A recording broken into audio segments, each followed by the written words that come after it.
Greetings everybody, I'm Lord Chipmunk, and today I'm going to show you a game in my ISU-152. It's the Tier 1 of the Tier 8 tank destroyers for the Russians. So we're in a Tier 9 game, and some of you might immediately spot that I don't have the BL-10.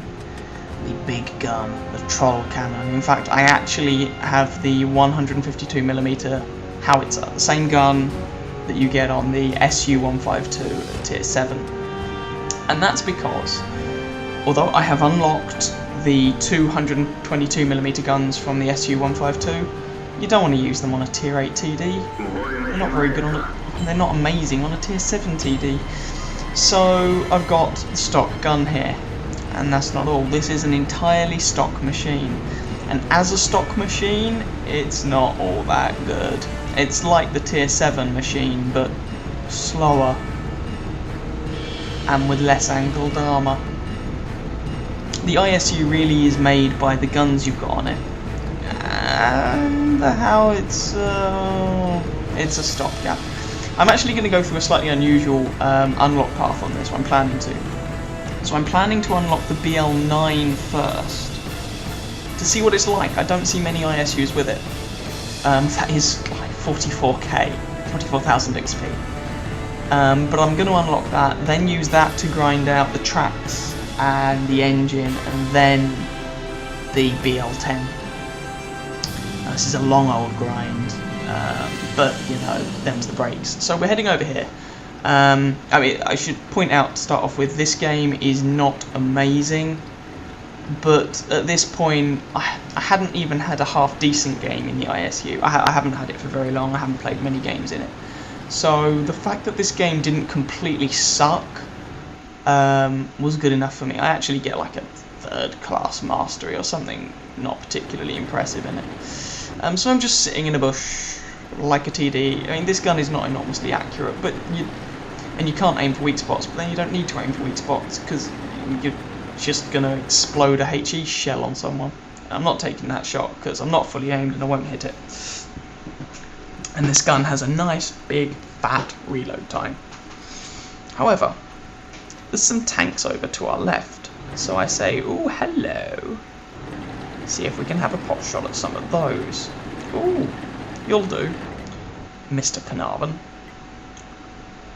Side to us, cool. Let's take the shot. There we go. And this is the thing. This howitzer has the potential to do 910 average damage with HE. I don't just spam gold in this thing. I don't want to. And AP, a waste of time.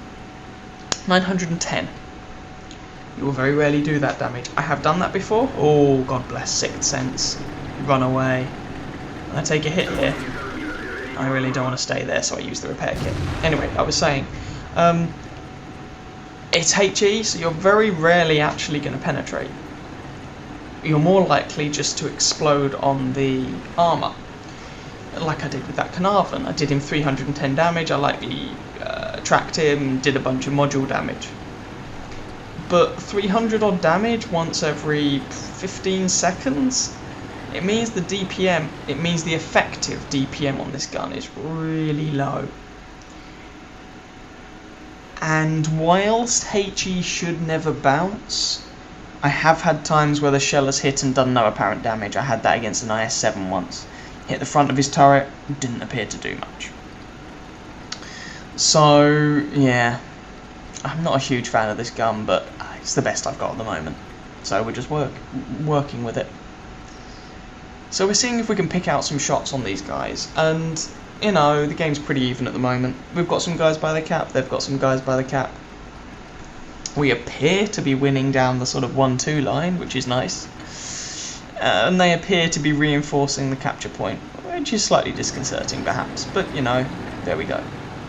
Oh yeah, they definitely outnumber us at the capture point. Oh dear. I'm trying to get shots off on these guys, but there's just so much crud in the way. It should be pointed out actually, this map is, it's arguably a little bit biased, and oh god, someone's coming up the centre. If you spawn on the side of the map that I did, you seem to have a bit more cover.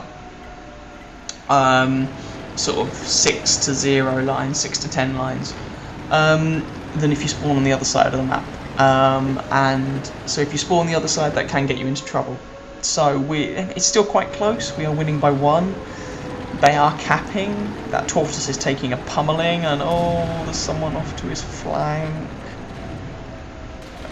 T28 prototype. That's not a fully aimed shot. I get 260 odd damage on him. Now those things won't like high explosive. They're open topped, and high explosive will eat open topped vehicle for breakfast. So what you'll find is that if you're in artillery and you hit an open top vehicle from the top, you'll go in, you'll penetrate, and you'll do a ton of damage. You'll wreck all the modules, kill all of the crew, etc, etc. But I just splashed on his armor. So I'm moving up here, not because the ISU is particularly at home up close and personal, but because I'm kind of concerned that they outnumber us by the capture point, and they are capping, and we need to start doing something. So I get 360 odd damage into that IS-3.